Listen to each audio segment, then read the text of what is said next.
Sriman, Sriwacana, Palangka Raja.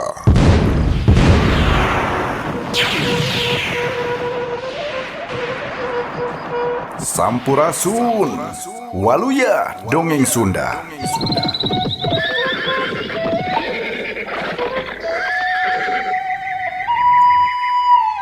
Channel YouTube Gilang Kasnadi Channel midangkeun pedaran Dongeng Sunda.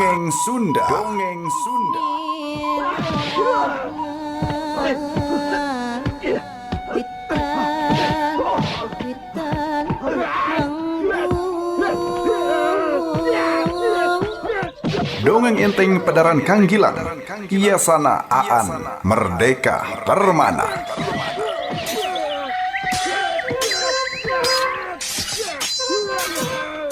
Aya batu pancalikan raja di Pakuan Pajajaran, katelah Nasriman Sriwacana Palangka Raja.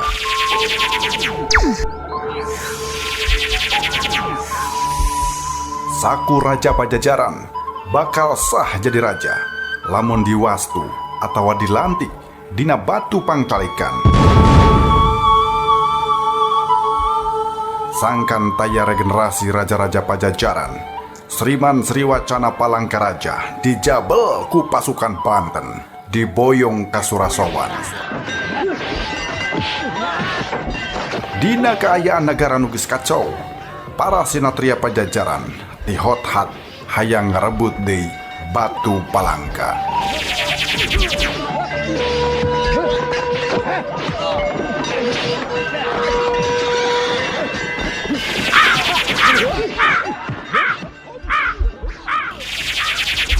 Kasugri pamirsa, wilujeng ngadangukeun pedaran dongeng Kang Gilang, Iyasana Aan Merdeka Permana, dina judul Sriman Sriwacana Palangka Raja. Sriman Sriwacana Palangka Raja.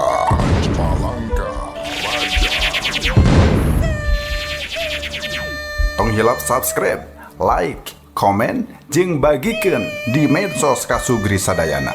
Waluya Dongeng Sunda.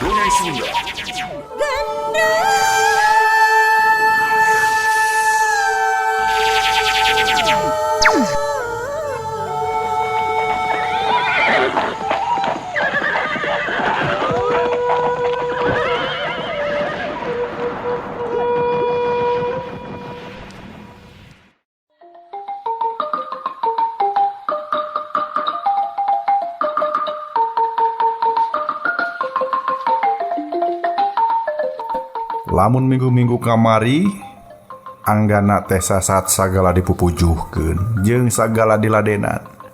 Ayeuna mah kalah kajadi sabalikna.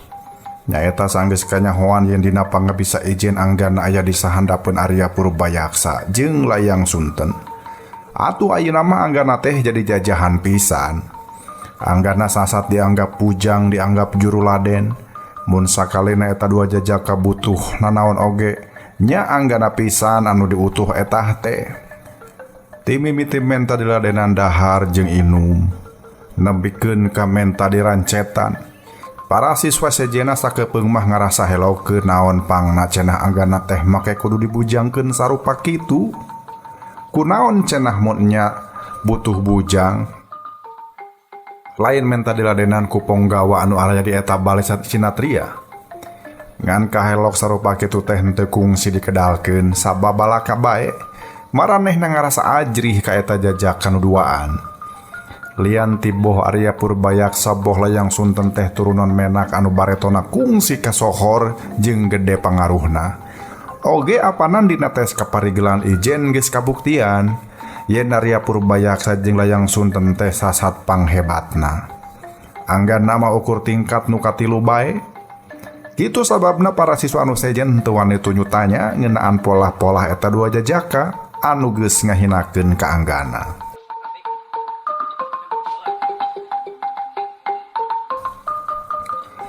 Ari anggana hatena mah uguh we ngarasa tugena. Ngan bae manehna bisa nahan ka nyeri. Ari nu mata kitu teh sabab manehna oge ngahajah hayang kapanggih ku batur ukur jadi jalma jajaheun. Anggana kudu bisa nyumputkeun semu kapan Ceki Ginggi oge dipahing manehna nembongkeun pangabisa anu sabenerna. Naon sababna kudu pura-pura bodoh eta geus diterangkeun kagunaanana ku Ki Ginggi. Jadi jalma bodoh teh nya ngerasa dihina. Tapi lamun pura-pura bodoh bakal karasa yen aya anu bakal nguntungkeun keur urang. Ceki Ginggi dina hiji peuting selang-selang ngalatih kaparigelan ijen. Ki Ginggi nerangkeun cenah dina mangsa-mangsa nu tangtu urang teh sok hayang nitenan paripolah batur sacara gembleng. Biasana mireungeuh paripolah batur anu saaslina teh saumpama batur nganggap enteng ka urang. Jalma balaga bakal ketembong balagana saumpama urang teu diajenan ku manehna. Sabalikna lamun manehna ngajenan ka urang, pasipatanana anu goreng teh bakal dipindingan ku nembongkeun pasemon anu sopan. Ceki Ginggi. Memang kahartieun ku anggana eta papagah teh boh Arya Purbayaksa boh layang Sunten geus katohian yen maranehna teh ukur dua jajaka anu sipatna bubudakeun olo-olo jeung ogoan.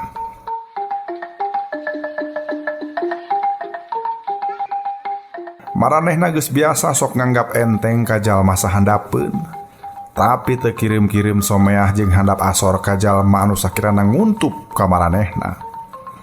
Anggana ngarasa jalma model maranehna mah dina someah jeung handap asor oge lain someah ka hate-hatena, tapi alatan hayang ngajaga kasalampetan dirina we wungkul. Jadi lamun anggana nembongkeun wawasan anu sabenerna ka maranehna, bisa bae Arya Purbayaksa jeung layang Sunten teh bakal sopan dodongkoan ngan meureun hatena mah henteu nya ngajenan ka dirina. Nu matak mending aing pura-pura bodoh wae. Sangkan aing bisa mireungeuh jiwa maranehna anu saaslina. Kitu ceuk pikir anggana. Anggana oge perlu pura-pura bodoh sangkan kusasahan teu dicuriga. Kusabab pangabisa ijen siswa anu 10 teka hitung rata-rata atuh lamun manehna kabireungeuh minculak nongol ti batur, meureun maranehna teh bakal curiga jeung sirik. Ti mana cenah manehna boga pangabisa misah ti batur, ieu bakal piomongeun.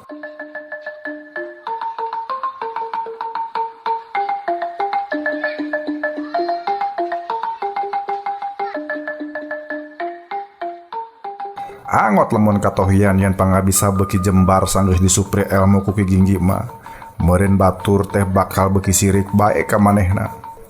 Nu penting ayeuna mah manehna teh kudu bisa milu bae kana pasukan khusus anu rek diiangkeun ka Surasowan. Anu dipalar ku manehna sugan bae sanggeus balik ti pangperangan mah Ki Ginggi sanggup nerangkeun Rusiah anu sabenerna. Nya sabab salela ieu Rusiah anu nalikung dirina teh acan kabeh kasingraikeun ka Sugri. Ceki Ginggi boga Rusiah anu sabenerna sanajan acan pasti bisa dipercaya, tapi manehna tetep hayang narima eta beja. Beuki loba beja bakal beuki alus keur dirina. Kitu sababna manehna ayeuna maksakeun cicing di Bale Sinatria, dibelaan kudu nandangan ka peurih alatan dihina ku Arya Purbayaksa.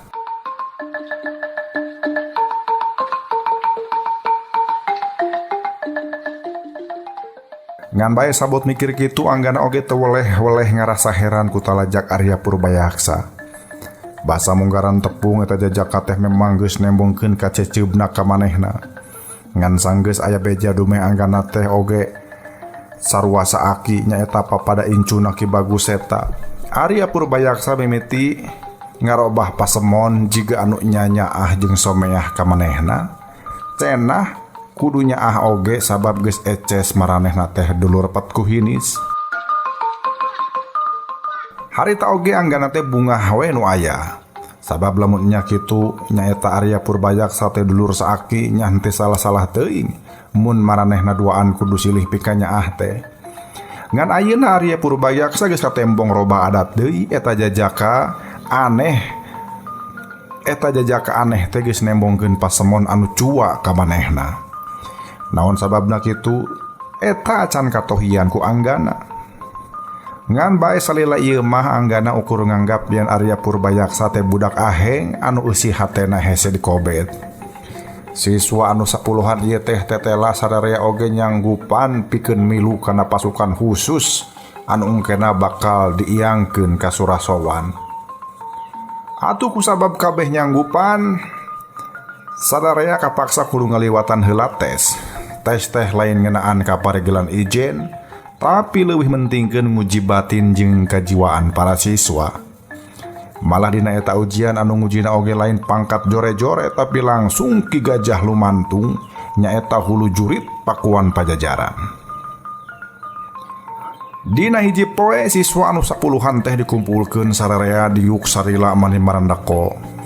Ari di hari para pangagung pakuan dari yuk dina kursi kayu jati, Ki Gajah Lumantung aya di tengah-tengah.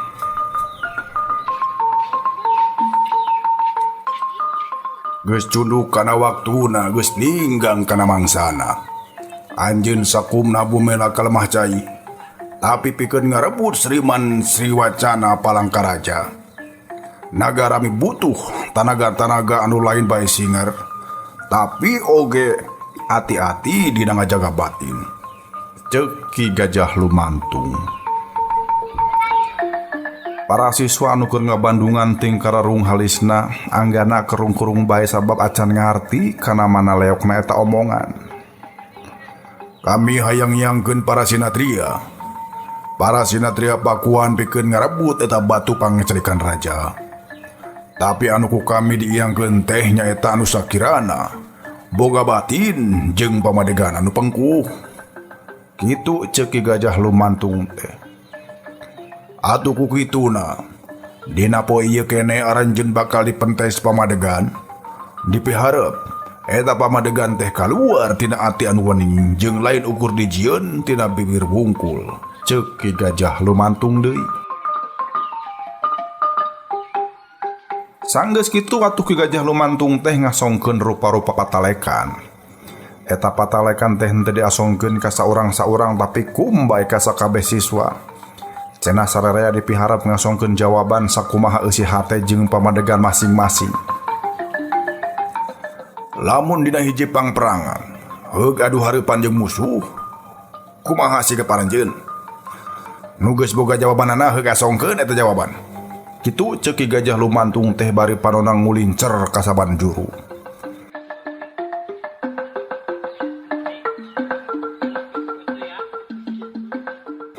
Mimitina para siswa teh ting parelong jeung papada siswa deui.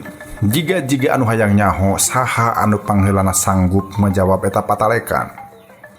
Henteu kungsi dilacung curug layang sunten diacungkeun. Pek jawab, layang sunten. Ceuk Ki Gajah Lumantung. Layang sunten ngasongkeun pamadegan yen sakur musuh anu geus adu hareupan jeung manehna, taya deui akalna kudu dipaehan bae. Naon sababna make kudu dipaehan? Ceuk Ki Gajah Lumantung. Margi dina pangperangan mah nu aya teh ukur dua hal, nyaeta maehan atanapi dipaehan. Ceuk layang sunten tatag. Ki Gajah Lumantung unggut-unggutan geus kitu ieu hulu jurit teh ngulincer deui ka saban juru bari nangtang-nangtang bisi aya siswa anu boga pamadegan anu beda. Ngan di dagoan salila-lila ampir kabeh siswa ngajawab ku jawaban anu sarua jeung layang sunten. Yen bener cenah musuh mah kudu dipaehan bae. Ki Gajah Lumantung unggut-unggutan deui geus kitu manehna neuteup ka anggana.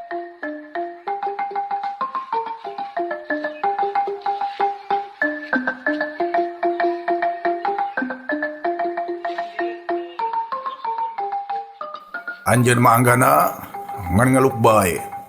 Jiga-jiga pamadegan anjeun mah teu sarua jeung nu sejen. Ngan lamun nya kitu taya bayana tepikeun. Cing, kira-kirana kumaha talajak anjeun mun adu hareupan jeung musuh? Ceuk Ki Gajah Lumantung. Dumeh anggana mah ti tadi teh henteu milu nembalan. Ngan waktu Ki Gajah Lumantung tumanya secara khusus ka dirina kakara anggana nyarita. Ngan bae jawaban manehna mah estu beda ti nu sejen. Cenah ceuk manehna mah musuh teh henteu kudu dipaehan.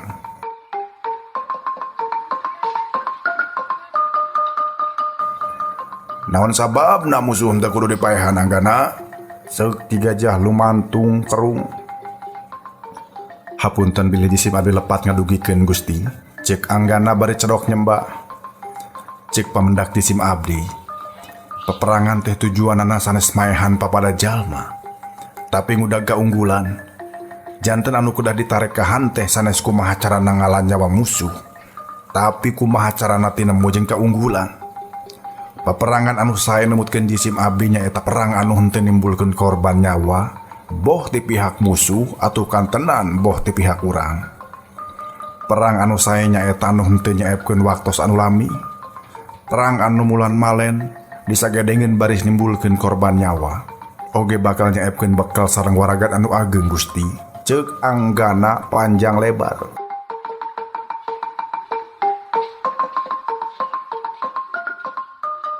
Ngadenge pamadegan anggana sarupa kitu atuh Ki Gajah Lumantung hookeun bakat ku heran, malah para pangagung sejena oge sarua pada melohok. Yen perang teh tujuan utamana lain maehan papada jalma memang bisa kaharti, tapi anu ku kami henteu kaharti teh kumaha carana dina hiji peperangan teh nimbulkeun korban nyawa, ceuk Ki Gajah Lumantung neuteub seukeut ka anggana. Waktu Ki Gajah Lumantung tumanya sarupa kitu sababaraha urang siswa ting celengkeung yen pamadegan anggana mah ukur pamadegan jalma bodoh. Layang Sunten anu pangharusna teh ngaleleceh pamadegan anggana teh. Mun perangna bobodohan mah nya moal nimbulkeun korban nyawa euy, ceuk Layang Sunten nahan pisieurieun. Tapi anggana teu galidir dumeh diecek kitu, malah sanggeus sinembah hormat ka Ki Gajah Lumantung manehna geus nembalan deui.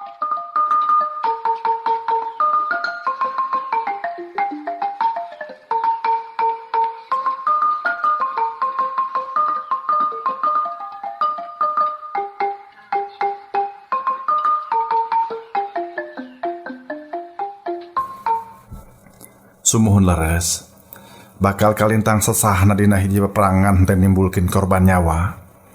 Namun hiji ponggawa anu wijaksana tetep bakal gaduh pamadegan yen perang teh tujuanana sanes maehan jalma, tapi ukur ngudag kaunggulan.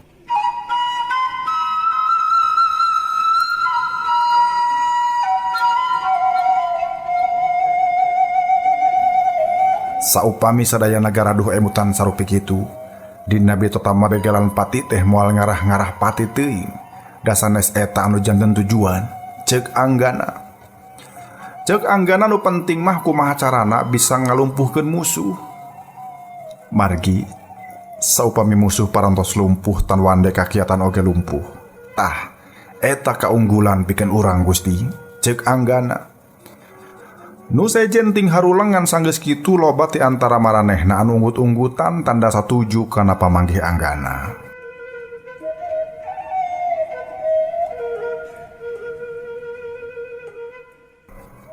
Bisa jadi Andika bener, sabab bareto oge taktik ngalumpuhkeun musuh bari henteu kudu maehan teh kungsi dijalankeun. Nyaeta ku Ki Ginggi jeung Ki Ranggaguna. Ceuk Ki Gajah Lumantung inget karena kejadian puluhan tahun katukang.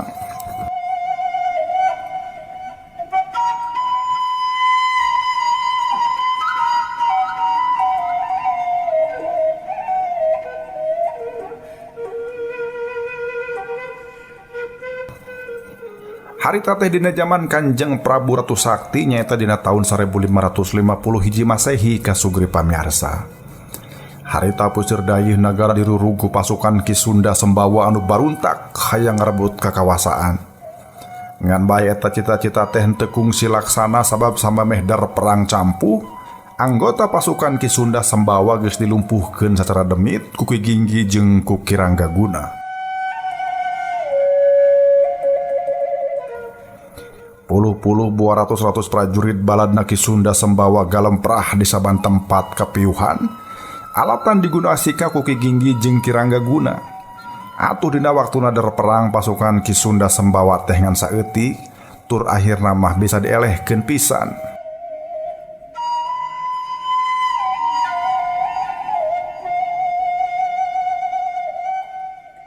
Tapi bisa ngalumpuhkeun musuh bari teu kungsi maehan, eta ukur bisa dipigawe ku jalma anu bener-bener sakti mandraguna jalu. Cek Ki Gajah Lumantung rada ngarenghap eungap. Meureun manehna geus ngajudi yen kamampuh pasukan anu ayeuna rek disusun teh pangabisana acan bisa nyaruaan kasaktian Ki Ginggi atawa Ki Ranggaguna. Mireungeuh Ki Gajah Lumantung ukur ngarenghap atuh luk anggana tungkul da bener cek pamikirna oge. Yen anu bisa meruhkeun musuh bari teu kudu maehan mah ukur jalma-jalma bedas wungkul. Da ari anu kamampuhna jajar pasar mah montong boroning kudu meruhkeun musuh bari teu maehan. Dalah hayang nyalametkeun nyawa sorangan tina amukan musuh oge, boa bisa boa moal. Anggana oge ngarasa yen caritaan manehna bieu teh ukur nyumenderkeun diri kana kamampuh anu kungsi ditembongkeun ku Ki Ginggi.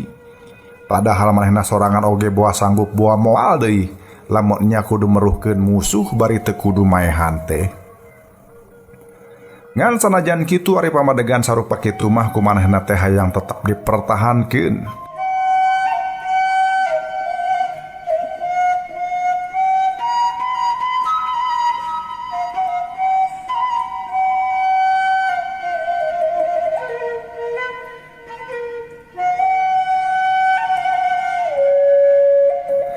Manehna remen ngadenge yen perang teh rata-rata mawa korban nyawa anu lain saeutik. Waktu pasukan Pakuan hasil ngancurkeun kakuatan pasukan Banten nu rek ngajorag ka puseur dayeuh. Bisana kitu teh sanggeus tanggul leuwih 4 tahunan dibobolkeun. Balukarna ratus-ratus anggota pasukan Banten loba anu tiwas sabab parahuna kaleled caah dengdeng. Cek Ki Ginggi pasukan Pakuan surak ambal-ambalan waktu mireungeuh ratus-ratus anggota pasukan Banten kaleled caah dengdeng. Musuh anu ting koceak. Leungit nyawa teh kalah kadisurakan diseungcirikeun. Dina nas-nasna perang teh memang kejem sabab musuh teh sasat taya hargaan. Kitu cek pikir anggana.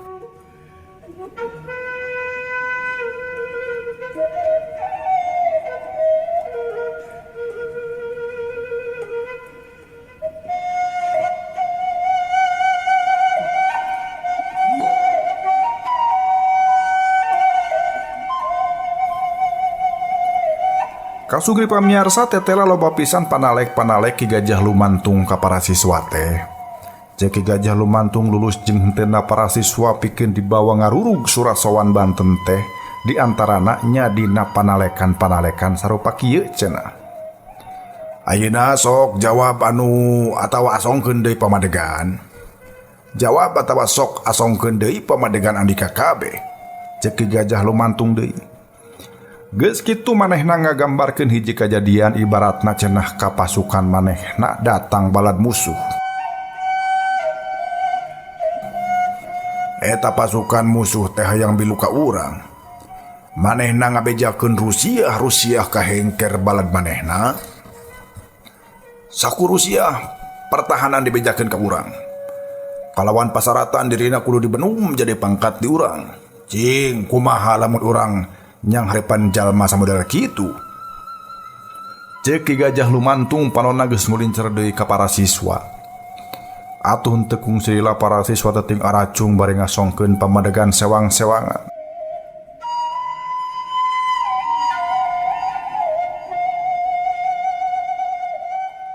Sanajan manehna teh musuh, tapi lamun nya gede gunana keur urang mah. Atuh urang teh kudu bisa ngajenan we nah. Jadi mujeuna we. Mun eta urut musuh teh ku urang diupah pangkat anu merenah. Cek Arya Purbayaksa nembongkeun pamadegan. Sararea unggut-unggutan minangka tanda satuju kana eta pamanggih. Keur mah deui ampir kabeh siswa pamadegan sarupa kitu ngan bae waktu anggana dipenta pamanggihna. Manehna mah mani patojaiyah pisan pamanggihna teh. Jisim abdi mah moal nampi jalmi hianat. Saupami jisim abdi janten hulu jurit. Eta jalmi ku jisim abdi mah bade ditelasan. Cek anggana mani tandes. Atuh pikeun kadua kalina loba jelema ngajenghok jeung melohok sabab pamadegan anggana karasa aneh. Tadi waktu manehna nerangkeun bab peperangan nyawa manusia teh maneka cida di ajenanana.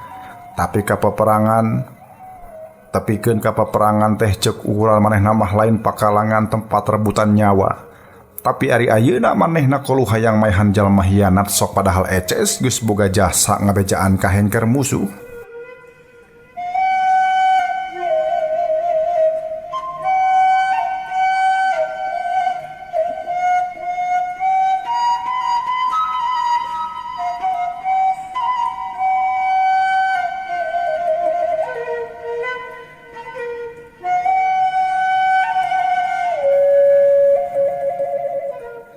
Eta jalma teh bener tadi nama hurut musuh. Ngan kapanan manehna teh lian teh hayang bilu ka urang teh oge geus ngabejaan hal-hal penting. Nyaeta ku jalan mukakeun Rusia pertahanan musuh. Tapi nah aku anjeun mah make deuk dipaehan anggana Ceuk Ki Gajah lumantung kerung.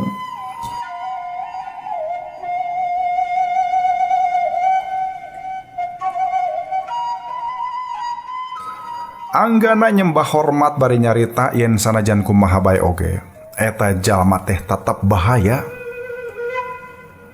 Manehna geus kumaha ngahianat ka bangsa jeung ka nagarana. Lamun manehna bilu ka urang, dina hiji waktu manehna oge teu mustahil bakal ngahianat ka urang. Gusti, jisim abdi kantos nguping yen dayeuh pakuan teh pertahananna kacida wawegna. Montong boroning musuh dalah sireum oge hese ngalangkung kana benteng pertahanan. Tapi eta benteng pertahanan anu waweg teh henteu mangpaat pisan dina mertahankeun nagara, saumpama jalma-jalma henteu jujur ka nagara mah.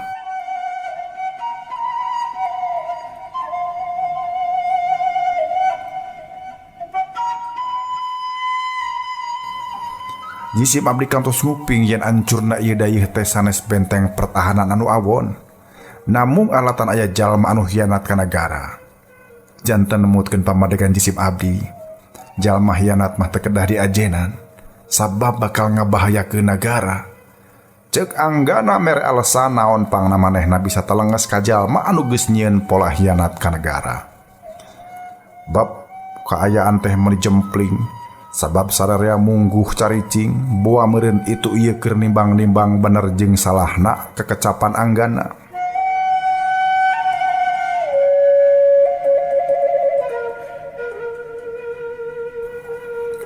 bener, ancurna puseur dayeuh teh lain dumeh benteng pertahanan anu goreng, tapi alatan aya jalma anu khianat ka negara.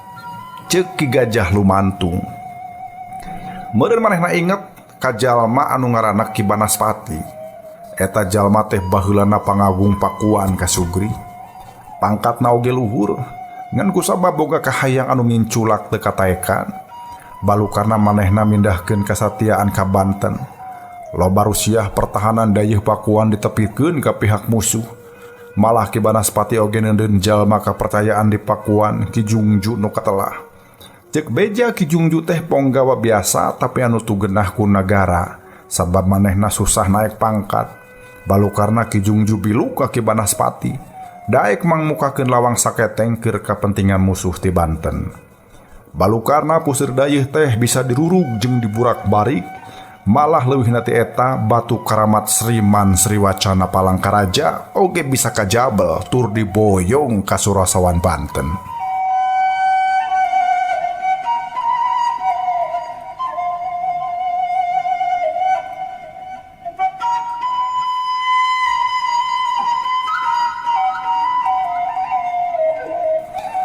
Loba pisan pamanggih anggana anu kadengena matak aheng keur para pangagung anu araja di dinya. Malah waktu anggana kaasup siswa anu kapilih pikeun milu kana pasukan khusus teh, giliran manehna anu ngasongkeun pasaratan. Jisim abdi nembe kersa ngiring kana eta rencana. Saupami eta pasukan tiasa ngajaga sifat-sifat sinatria, cek anggana. Sadarea geus molohok deui bae ngan cenah ieu budak teh manaku loba cetak pisan.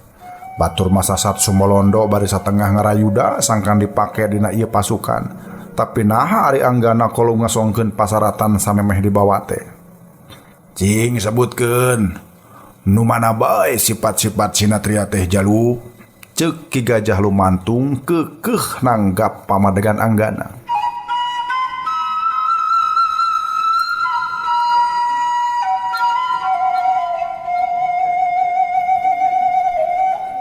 Sinatria mah tegas dina tindakan tapi jujur dina lampah naon bae. Ieu kejujuran teh penting kanggo mayunan musuh. Margi saumpama teu jujur bakal ngarugikeun batur, utamina kalangan cacah sapertos rahayat leutik contona. Dina perjuangan ngabela negara, rahayat memang sawadina ngiring aub ngabela negara. Tapi anu henteu wijaksana teh saumpama rahayat dihaja dijieun tameng jang kepentingan perjuangan.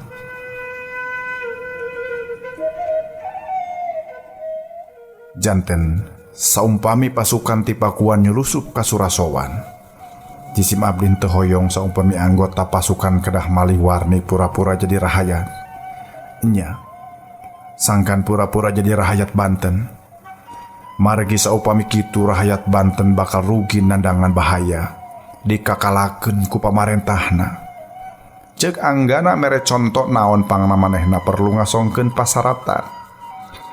Ngadenge omongan anggana kitu, nyeh Ki Gajah lumantung teh seuri.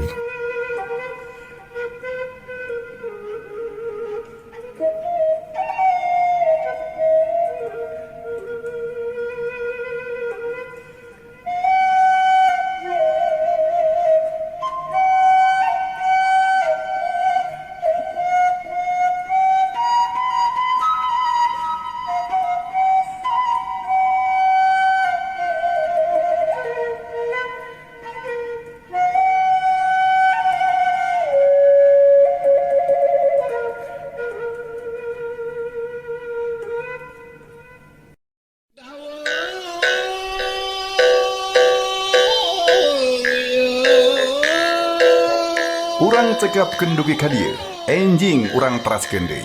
Carios dongeng Sriman Sriwacana Palangkaraja. Yasana Aan Merdeka Permana. Hatur nuhun anu parantos ngagabung di channel YouTube Gilang Kasnadi Channel. Hatur nuhun anu parantos subscribe, like, sareng komen oge ngabagikeun di medsos kasugri sadayana. Antos pedaran dongeng salajengna di channel YouTube Gilang Kasnadi Channel. Wilujeng kantun permios waluya dongeng Sunda.